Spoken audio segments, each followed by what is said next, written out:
Hello, I'm Derek Matthews, and welcome to Arundel United Real Talk. In this episode, we'll talk with two officers from the Anne Arundel County Police Department's recruiting unit. But first, I would like to take a heartfelt moment to acknowledge the first responders who within 60 seconds responded to the recent active shooter situation at the headquarters of our local Capital Gazette newspaper. I would also like to send a special continued prayers out to the families of those whose lives were lost as a result of this senseless act of cowardness. Within 24 hours, our resilient and united community gathered together and held several rallies of unity and hope, showing that we would not be defeated by a single cowardly act of violence. As we begin to heal and continue to honor the fallen, let's never forget that more brings us together than that separates us. In light of those events now, I'm very excited to announce that Anne Arundel County government has been recognized for the Achievement Award from the National County Association. The award is for Anne Arundel United, showing its innovation and effective county government program, which strengthens service for our residents. The National Association of Counties has awarded this 2008 Achievement Award to Anne Arundel United in the category based off of the public information and the way in which we are innovative. Many thanks to Chief Steve Shue for his leadership. We're going to take a quick break, but when we return, we will talk to Corporal Freeman and Detective Hubbard of the Anne Arundel County Police Recruiting Unit.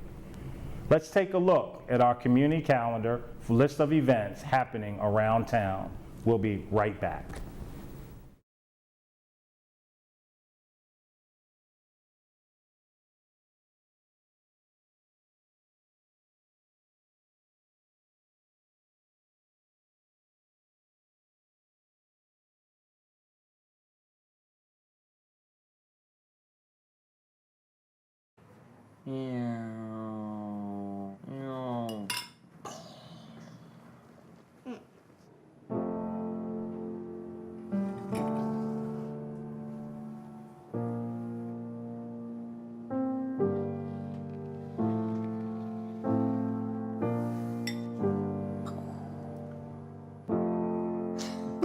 Visit aarp.org/caregiving for information on how to provide even better care for the person who wants to care of you.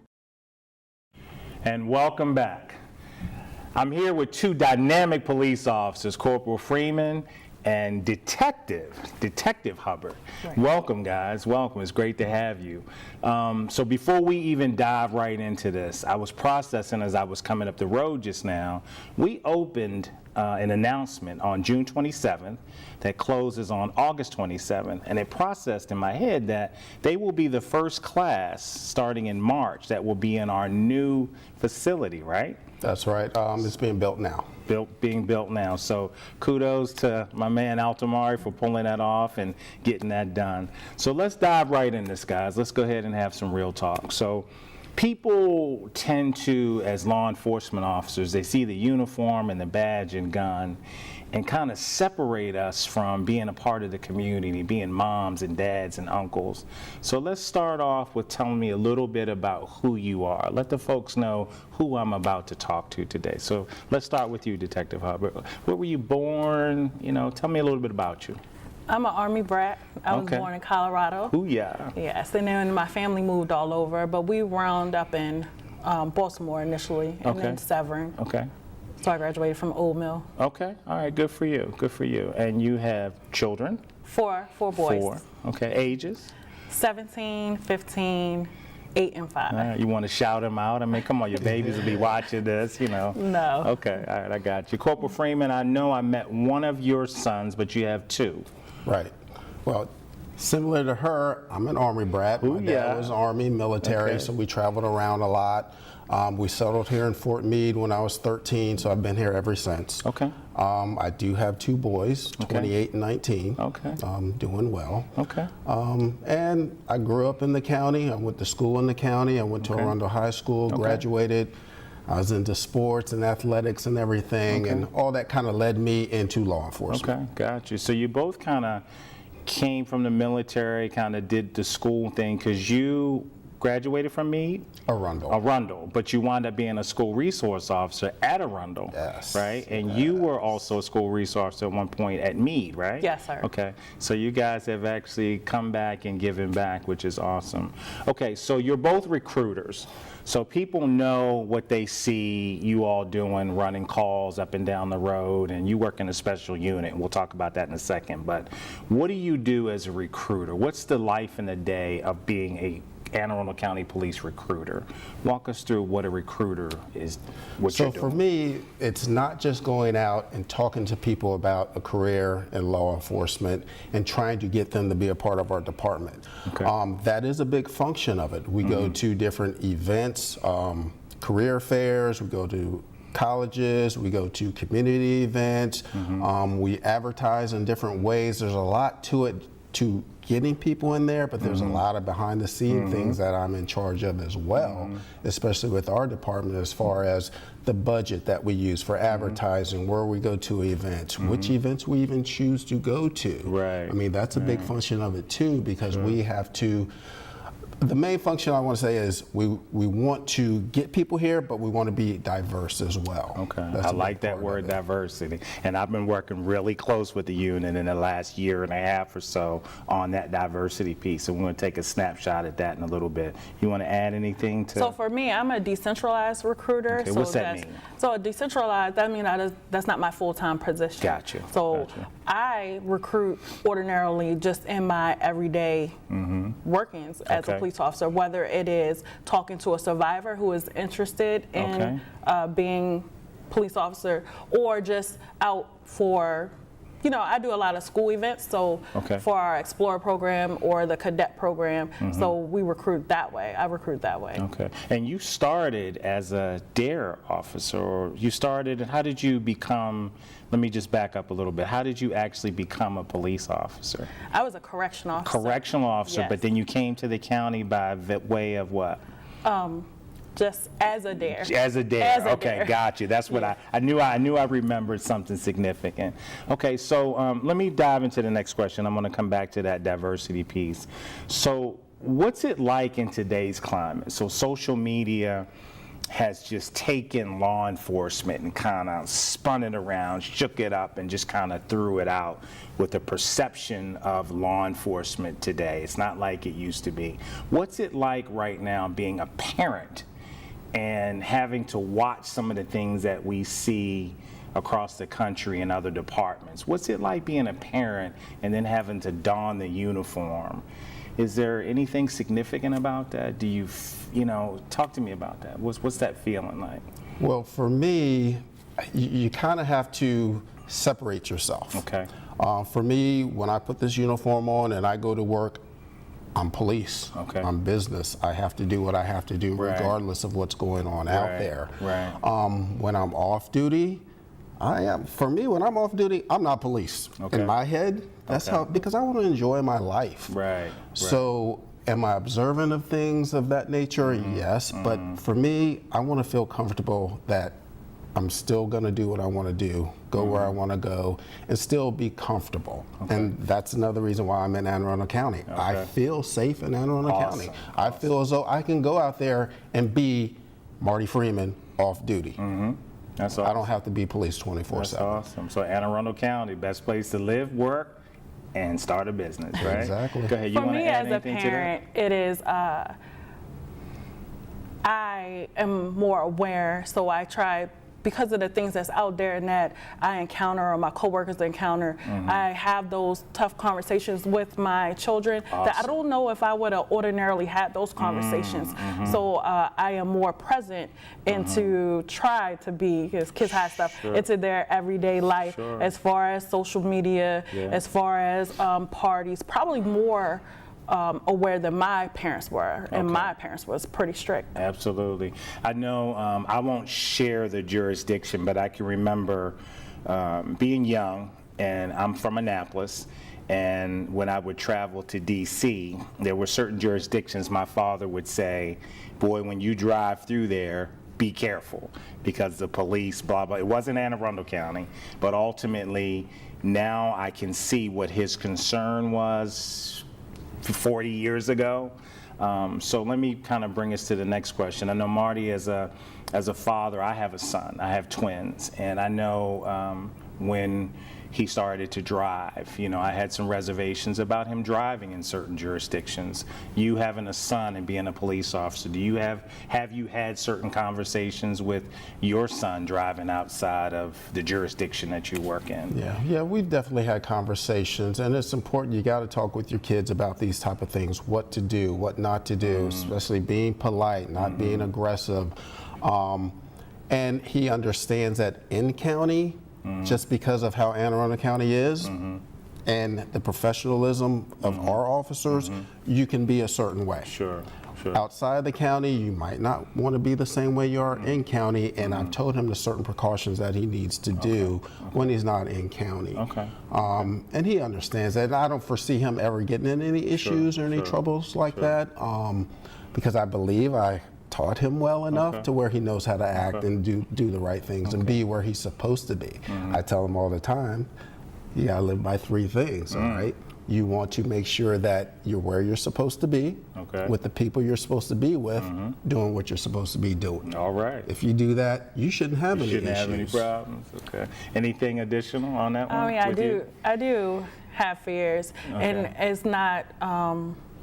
it's not like jurisdictionally, so it's just fears, period. You want to share them, or just parental? Yes, it's just nervousness. My son is starting to learn how to drive, how to act on a traffic stop. Sure, that's what I'm getting at. Make sure that your hands are visible. Right. I don't know that I would ordinarily have these conversations with my son if it hadn't been for cases that were in the limelight. So it makes me extra nervous as a mom. So make sure you're showing your hands. Don't put your hands in your pockets. Just regular those conversations, and then I try to check myself, like, why are you having these conversations? But I feel like I need to have these conversations. And that's why I asked the question, because you know we all know what we see, right? So perception becomes everybody's reality. But I just wanted the audience to hear that you all, even though you do what you do, right, and you just made a good distinction, at the end of the day, when you get off shift, you're still a parent. And I just wanted folks to know that you still have the same heartfelt concerns about grades and about dating and about everything else that other parents have. So that was just one. So I want to go back to use the word diversity. You know, I live and breathe in that realm of diversity. Talk to me a little bit about what we're doing as a department and you guys as recruiters are doing to increase diversity on the Anne Arundel County Police Department. Well, one of the main things we do is we work closely with you. We try to keep it moving. Because you know, you're out there connected with the community. That's right. And when you see things and get things, you bring it to us. And that's important to us to get that word out there. Of course, some of the other things we're doing is we go to the HBCUs. I know we were at my alma mater, Bowie State. Exactly. And, we get a lot of great people from Bowie State, not only with our internship program, but as police officers. So we target those areas. Not only are we going to the career fairs, but we're also going in the classrooms. Those criminal justice classrooms where we have their attention right then and there. And we speak to them about things that they should be doing now.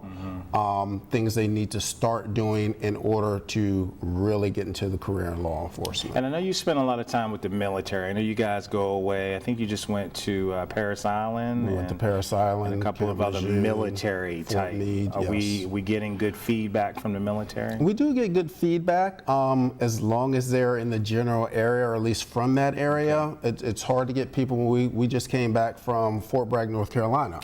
And we were successful there. We talked to a lot of people from the Virginia area, the Maryland area, who want to relocate back home. So that's very successful for us, and we want more military people with our department. We're a paramilitary department to where, you know, we want at least 50% of our academy class to be former military.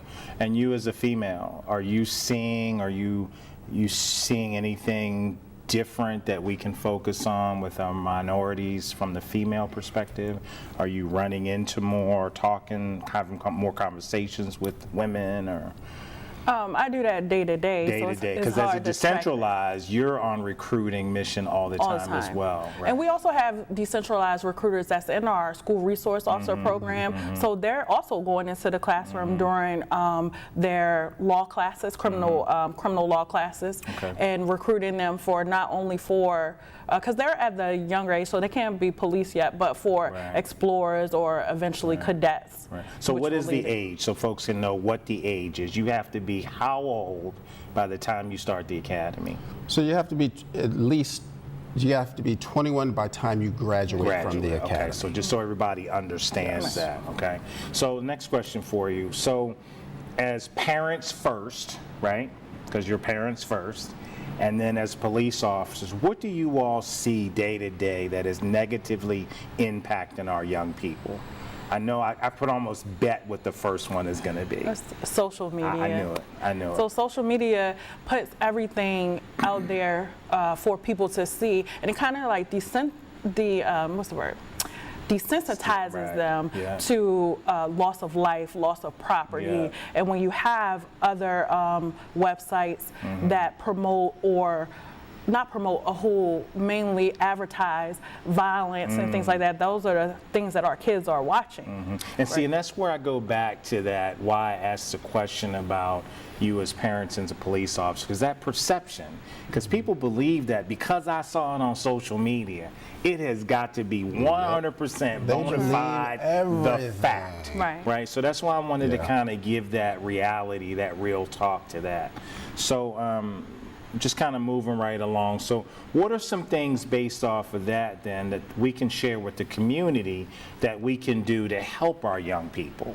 So of course we can't just tell them stay off of social media, because we know that would be a disaster, right? But what can we do in reality, do better as adults? For me, I would say got to continue to talk to them, share things with them. Okay.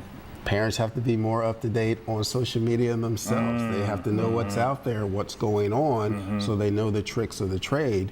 A lot of times, you know, our kids have issues, and the first thing they'll do is they'll get on social media to figure it out instead of coming to the parent. So for me, it's just more about speaking with them, talking with them, and really knowing what social media is.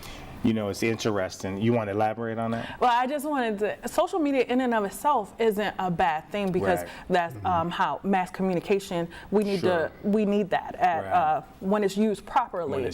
And it's just being able to have those conversations with children and say what's proper and what's not proper. Because gone are the days where you do something and people forget about it. If it's posted online, anything posted is forever, even if you press that delete button. So that's why I try to instill in my children that certain things can't be deleted. That's true. You know, so they will be around forever. That's true. And come back to bite you. It's ironic with me, just kind of, I want to share this. So both of you all have the privilege of having boys. Y'all got 5, 6 boys between y'all, right? Me having twins, one's a girl, I remember distinctly as social media was kind of getting stronger, that when my daughter started the dating thing, there was no, back in my day, where your phone rang and somebody said, "Hello, Mr. Jones, can I speak to," it's now you got this stuff going on and their heads are down and they're in, and you have no idea until months of who this person is showing up right at your door. So anyway, so what are some things that you all did early, maybe in your high school, military, dependent days to bring you up to where you are now? What are some things that helped you bring yourself to where you are now? You're a detective, which is awesome. You are a corporal, right? So what are some things you did to achieve those levels? Let me start with you. Well, when I graduated, I didn't know what I wanted to do. Okay. I come from a military family, so I wanted to be in the military. My father did not. So I graduated when I was 17 and kind of went behind his back and got into the military when I turned 18. And he later helped me fix, you know, my contract and all the stuff that I did not know. But like the military instilled a lot of qualities that stay with me as That far foundation. as yes, being on time, being early. Like I was early today. You It's were. just Yeah, I appreciate I'm it. early. I appreciate it. I'm I early appreciate to it. everything, and it did lay the foundation. Okay. Policing was never something that I wanted to do. I never thought about it. I kind of fell into this career, Okay. and I actually didn't even know the function of a police officer beyond protect and serve. Right. So I didn't know those secondary functions that Sure. police serve. I think Anne Arundel County does a good job in reference to community-oriented I policing. think you're absolutely correct with that. And I haven't been with any other agencies, but we go to different trainings together. Sure. As far as our community relations and our outreach to the youth is there, our outreach to the community is there. We try to be present, and I like that. And I digress. You're fine. You're fine. I love the passion. I think the passion speaks to us as a department. Right. And I think that's good that you have that. So just for an issue of time, I just got to keep us moving. So youth are often trying to figure out, what side of the fence, or trying to find their place in the world, right? What are some vehicles or venues that we could share with the audience to kind of guide them to as they try to find themselves? I know there's a lot of celebrities that will use certain organizations that they throw hundreds of thousands of dollars to when they get rich, because they said because of that organization they stopped doing this. What are some things we have here at our disposal that we can guide children to, or young people to? So for me, I'm a part of our department's Explorers program. And our Explorers program are for youth ages 14 to 21. You have to be in the 9th grade. But it's a program that teaches them about law enforcement in case they want to go into that career. It teaches them about leadership, responsibility, physical fitness. We go through a lot of different things that talk about law enforcement and directing them into that career. And it may be for them, it may not be for them, but a lot of them, if they stick with it, they enjoy it. We do a lot of police type of function things. We show them the type of jobs we do. We do traffic stops with them. We do simulations with them and shooting. We do clearing rooms. We do a lot of things like that to show them that other side in case they want to go that way. So that's one function. Okay. You got? I'm just going to go back to community policing as far as that. It's ingrained in Anne Arundel County, so every officer can use any call for service or whatever their function is, if they're a domestic violence detective, if they're a recruiter, to impart that positive image of policing, because you have to combat not only the police in the negative limelight, but also sometimes you have to go back and undo what has been done generationally in reference to police all being bad or things like that. So I think like we have those programs. So we have our police and community together unit where they go out and they do those functions. Back to the SRO, to our bike patrol, to our community relations. Right, we have all those units here on this department. But for that, with me, adding on to that is we do a great job doing it, but we got to get out there more, because the citizens out there don't know about all that. I don't think we're really pushing enough to really get the word out there. Even though we are doing a great job, we can do more. All right, let's put the pedal to the metal and make it happen. Let me get ready to wrap up. So what are some things that young people should be doing to prepare? I like the word you keep using, career. I notice we don't say job, right? Because we have to understand there's a significant difference. So we're trying to get these young people, boys and girls, to join this as a career, right? Something that's got the longevity. So what are some things they can be doing to prepare themselves now so they can move into a career like this? Definitely continue your education. Start volunteering. Volunteering is big. Service. That's what we do as officers in this career. We serve. So get out there and serve the community. Do those type of things. Of course, you want to stay out of trouble. You can't have anything negative on your record. The social media is big. The drugs, you can't be doing the drugs. That's one thing that hurts a lot of applicants as well. Driving also. So driving record, like we drive. Part of our function mainly is driving. So keep your driving record clean. also be mindful of what you post in reference to your social media, because that can affect you negatively Sure. in reference to getting any career. Okay. But definitely police. That's a good one. That's a really good one. Okay, so the last question is, I just want you to speak to the audience as parents. And not that we're trying to tell people how to parent, but what would you two offer in advice to any parents that are watching from where you sit, being a police officer, being a parent? What is just something, maybe just a tidbit of aha that you would offer up as a parent that parents can do, or people watching that can do to kind of keep their young people in a position to possibly do this one day? I know for me, I had to learn to, listen to my children, to guide them, to fuel, to help them with their dreams, and to just tell them to be mindful, be present. I have to be present in their life, right? So those conversations are quite uncomfortable to have, and they come with uncomfortable responses. To just answer honestly, right? And let them know that they have an opinion. So to respect their opinion, it could be a difference in opinions, because perception is reality, and everybody's perception may be different, which causes us all to have different realities. That's true. Yeah, for me, it's communication. You got to talk with them. You have to be present, like she said. You got to be there. I do a lot with my son. I try to do as much as possible so that he knows that I'm making him the #1 priority. That's right. Being in the schools, I had a lot of kids coming at me with stuff a lot of times with concerns and things of that nature. And he had some concerns too at one point in time, to where I had to say, hey, don't ever be afraid to come to me. You're #1. I'm going to take care of everybody else, but you're #1, and good. they have to know That's that, awesome. you're going to be there for them. That's awesome. Okay. Detective Hubbard, it was Thank you. awesome to have you on the show. Corporal Freeman, always a pleasure Yes, to sir. have you.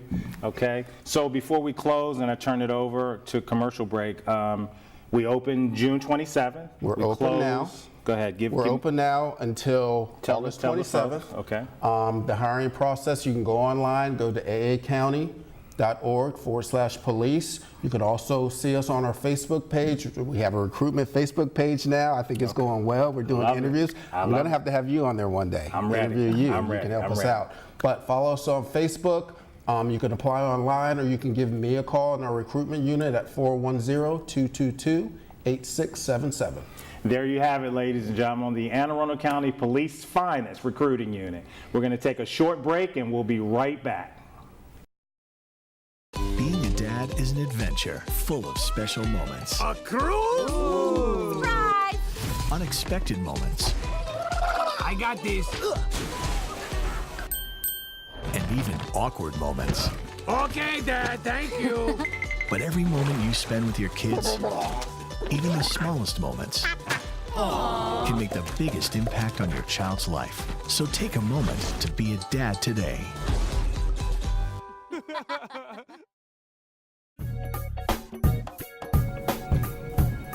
Welcome back. Today's words of self-inspiration and reflection. I spent a great deal of time reflecting on my constant fight as a public servant, well in the past week, based off of these horrific events and activities of love and hope. When a community like ours faces a tragedy, the question is often, how can we cope?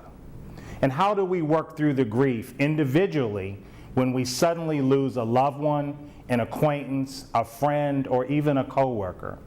Well, the answer is stand united.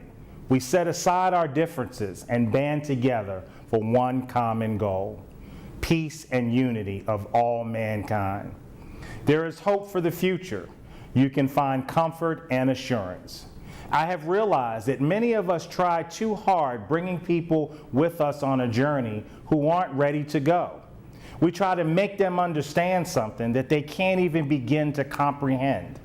We try to give them a vision to see a bigger picture, but they refuse to see it. It's not our fault. It's not mine. It's not yours. You can't force people to grow who are not willing to do so. Don't try to force people to see things the way you see them. That will never work. You can shed a light, but they have to see it for themselves. So I say to you, keep smiling, keep pushing through life, because after all, it's all about you. Each one of us is making a small mark in the world for the short time that we're here. Don't walk around angry or bitter, worrying about things that you don't have the power to control. Take your time and do things on your terms and make a difference in someone else's life. Dare to step out and challenge yourself to do something different and break the stereotype that may have been given to you through your own journey.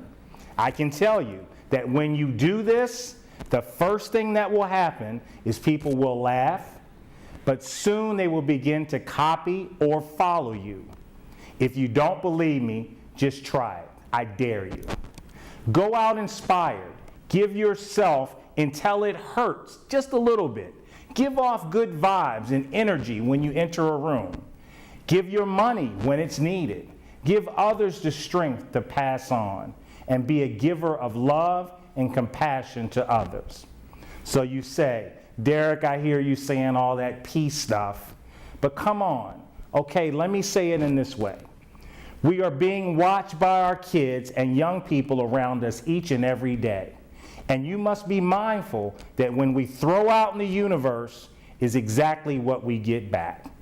I personally have a personal testimony filled with trials and struggles that would make the average person buckle at the knees and fold like a sack of potatoes. But because of my attitude and that staying positive, I am in constant pursuit of achieving those things that others will not touch. This current administration has allowed me the opportunity to take on some serious issues and supported them all the way, even when they knew it would be tough. And by knowing the capabilities of this awesome county called Anne Arundel, I will continue to press forward on holding up my end of the responsibilities and making a difference. I encourage everyone watching this episode of Real Talk to reach out and join us and do your part. I dare you. At the end of this episode, go do something nice for someone you don't know, who doesn't look like you. And today, this will wrap up this week's edition of Real Talk. As always, you can watch this episode and archive episodes online at any time on Facebook or YouTube, or by searching Arundel TV. Please tune in next time and next week for some more highlights and news from around the county. I'll see you next time. Thank you for watching Real Talk.